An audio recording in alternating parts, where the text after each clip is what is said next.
crowdworking for the 16th week of 2013 and the third Wednesday of April. And this is crowdworking. I'm at PCM Creative. You had to think who you were then. I'm at Phil Campbell or at Seller54. Ding, ding, ding. And we are talking today with crowdworking about Bitcoin Funder. Yeah. So it's bitcoinstarter. I'm starting to see an explosion. I'm starting to see an explosion of websites to do with crowdfunding, and the really interesting one to me is Bitcoin as a crowdsourcing as a very revenue specific audience. These are people who have bitcoins and want to invest bitcoins in someone's project. In the form of bitcoins. Yeah, it led me on to looking at loads of different videos as well, actually, of a guy who was travelling to some event in Vegas, and he still had to pay in US dollars, but what he did is he paid his friend 3/4 of a Bitcoin, which was about $9 on the present current rate. And what he did, he had a sort of app on his phone, and his mate had an app, and he sent him 3/4 of a Bitcoin to his phone, and he could see that he'd got this coin received. So there was a transaction system there, and basically his mate went and paid in dollars, but he'd got this 3/4 of a Bitcoin, which actually, if he sits on it, doesn't use it, that $8 that it was equivalent at the time is probably now worth about $65, even though after the crash. So there is an interesting thing there about mining and saving these bitcoins and use them as a currency that the exchange rate to pound. I mean, how you trade and barter different things. I mean, the Linden coins within Second Life, there's never a physical Linden coin, but I know for a long time I paid the rent within Second Life, had to exchange it into Linden dollars to then pay within in-world apps. So is there any way you can do exchange rates at the moment? There is a number of sites for Bitcoin.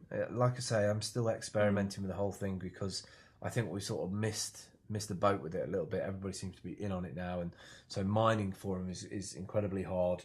But the buying and selling of services. What interests me is, even though it is this sort of peripheral money system, it seems to be picking up pace with data providers, hosting providers, and now project-based ones. And the projects are very interesting, actually. The projects are sort of like help stop this or help fight this bill. It'll be interesting to see how the projects get made, because it's okay if someone's got bitcoins to then put bitcoins in, but if they're going to have to manufacture something, at some point they're going to have to use finances from somewhere. So whether there's some way that they can exchange the bit rate. I think when you think of any virtual currency, I think you think of it as a barter and exchange.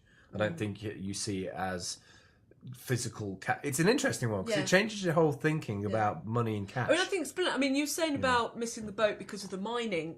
From when I became aware of it, one thing we'll do, I say the site that we're talking about is bitcoinstarter.com, and also we'll include in the notes the make use of document, which is virtual currency, the Bitcoin manual, which gives you an insight into what Bitcoin is.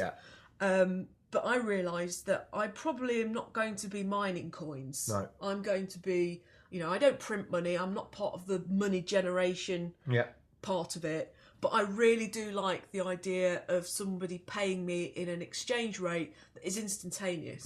That it isn't when you go to the bank and you put in some money, or even if you do a digital transaction, if it's not directly within your bank, it takes a couple of days for it to register. And it's like, well, it's digital What's happening money. to it? What's happening to it? Where does it go? Well, I had this problem yesterday, and it's quite interesting because I did an order on Amazon for these bits, and these bits have been sent to me even though I haven't physically paid for it, because it says on the system we're having problems charging your card, yet they've still sent me the stuff. Right. So they must go on the stats of like how much I've spent with them and gone, we could take a risk on this.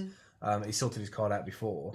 But I'm sitting waiting for the money to be refunded from Amazon to pay Amazon. Perhaps they know that. Perhaps that's why they've let it go. So in terms of, I'm trying to open the site, and it won't let me open it. So the site is quite basic. It's very basic. You need to know what bitcoins are. There isn't really a who are we or who the site is. Yeah. There's some projects on there. So, what sort of perks is it? Does it have the same kind of? I've mechanism? not looked into it in that detail. The only reason why I brought this up is because there's a lot of people who are probably still going like, I don't get my head around Bitcoin. Yeah. All I'm really saying is and that it's moving forward into crowdsourcing as well. It's crowdsourcing like Kickstarter. It seems to be popping up now that people are using this and going. It's not going anywhere. It's staying around. You know, when it's being validated for projects like this, and people can pay for projects to happen via Bitcoin. The people who own the Bitcoin and looking to invest in something will invest in people who are of similar ilk. Well, also, I think the Bitcoin audience themselves are the people that you're going to be talking to. That's it for this week. We will catch up with you next week. Don't forget to follow us on Google+, at Seller54 on Twitter, at PCM Creative on Twitter, at Phil Campbell. We will catch up with you soon. Goodbye.